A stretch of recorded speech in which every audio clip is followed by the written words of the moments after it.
안녕하세요, 여러분. 오늘 예배를 하신 후에 중고등부 공과를 들으러 오신 여러분을 환영합니다. 여러분, 오늘은 설교 말씀에 이어서 어버이 주일에 맞는 주제를 전도사님이 정해보았습니다.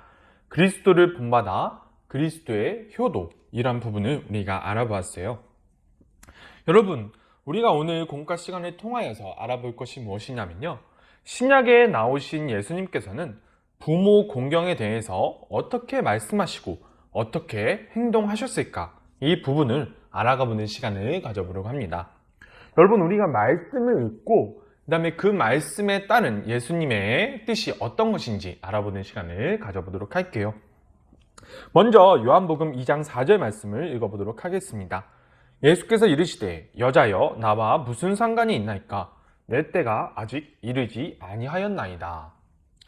여러분, 이 요한복음 2장 4절 말씀은 어떠한 배경하에서 이루어졌냐면요, 예수님의 첫 번째 기적, 물을 포도주로 만드는 기적 때 있었던 그 일부의 말을 전도사님이 가져온 것입니다.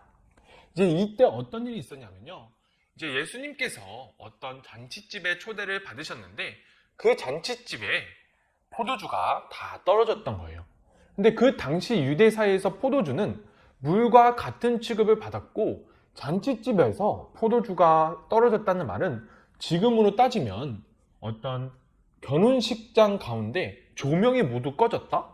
뭐 그 정도로 비교를 할 수 있을 거예요. 아니면 이제 결혼식을 마치고 음식을 대접을 해야 되는데 음식이 떨어졌다. 지금 대접해야 될 사람은 많은데 음식이 떨어졌다. 그러한 대참사라고 볼 수 있는 것이지요.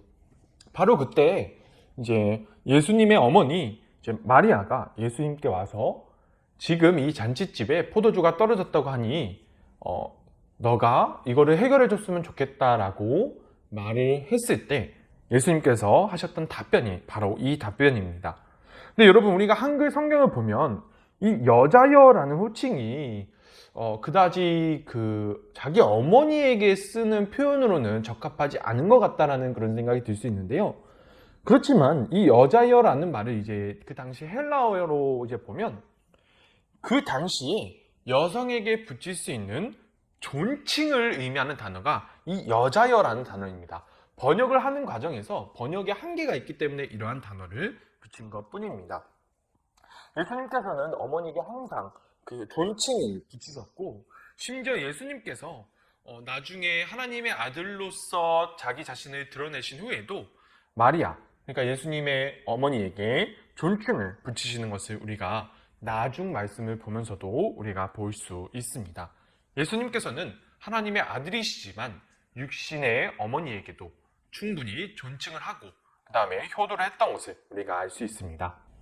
그렇다면 그 다음 말씀은 무엇일까요? 마가복음 7장 9절에서 11절 말씀을 읽어보도록 하겠습니다. 또 이르시되 너희가 너희 전통을 지키려고 하나님의 계명을 잘 저버리는도다.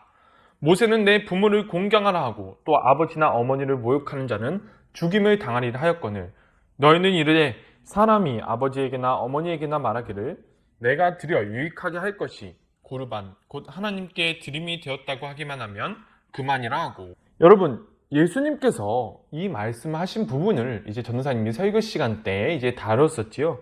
전도사님이 이 부분을 다시 한번 다루면서 그 의미를 더 깊이 알아갔습니다.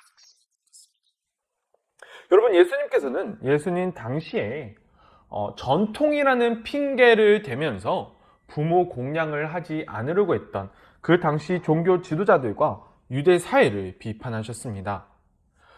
전도사님이 이제 설교 시간을 통해서 여러분들께 말씀을 드렸던 것처럼 부모 공경은 어떠한 명분과 어떠한 핑계가 있을지라도 반드시 이루어져야 하는 것임을 예수님께서는 분명히 선포하셨던 것입니다. 여러분, 그 다음에 우리가 다음 말씀을 읽어보도록 하겠습니다. 요한복음 19장 26절에서 27절까지의 말씀입니다. 예수께서 자기의 어머니와 사랑하시는 제자가 곁에 서 있는 것을 보시고 자기 어머니께 말씀하시되 여자여 보소서 아들이니이다 하시고 또 그 제자에게 이르시되 보라 내 어머니라 하신대 그때부터 그 제자가 자기 집에 모시니라. 여러분, 예수님께서 이 말씀하시던 때는 십자가에서 달려 계신 상태셨습니다. 그래서 이제 목숨이 이제 경각에 달리신 상태였는데, 그럼에도 불구하고 예수님께서는 마리아, 예수님의 어머니인 마리아를 염려해서 그의 사랑하는 제자가 곁에 있을 때 자신의 어머니를 의탁하는 모습을 보여주셨습니다. 예수님께서는 죽음에 임박하셨을 때, 그때에 마저도 어머니의 안위를 걱정하는 그러한 아들로서의 모습을 보여주십니다.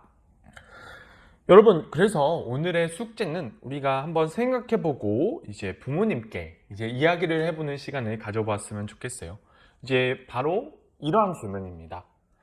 우리가 부모님을 공경하지 않으려고 부모님을 공경해야 되는데 공경하지 않으려고 되었었던 핑곗거리, 그러한 핑곗거리가 있었는지, 그런 것들을 우리가 생각을 해보고 그러한 것들을 쭉 적어본 다음에 그러한 핑곗거리를 가지고 부모님께 고백해보는 시간을 우리가 가져봤으면 좋겠습니다. 어버이날에 우리가 어떤 선물을 드리는 것도 무척 중요합니다. 우리의 마음을 표현하는 것이 매우 중요합니다. 그렇지만 우리가 부모님을 공경해야 되는데 공경하지 않았었던, 또 우리의 그러한 이제 악한 마음들, 그리고 그러한 악한 마음들을 충족시키기 위해서 우리가 되었었던 많은 이유들이 있고, 그 다음에 핑곗거리가 있을 것입니다. 그러한 핑곗거리를 적어서 부모님께 고백해보는 시간을 가져보았으면 좋겠습니다. 여러분, 오늘의 공과는 따로 적어서 전도사님께 보내주시지 않으셔도 됩니다. 부모님께 이야기를 드려보는 그러한 시간을 가져보았으면 좋겠어요. 여러분, 지금까지 공과 들어주셔서 너무 감사하고요. 다음 주에 만나요.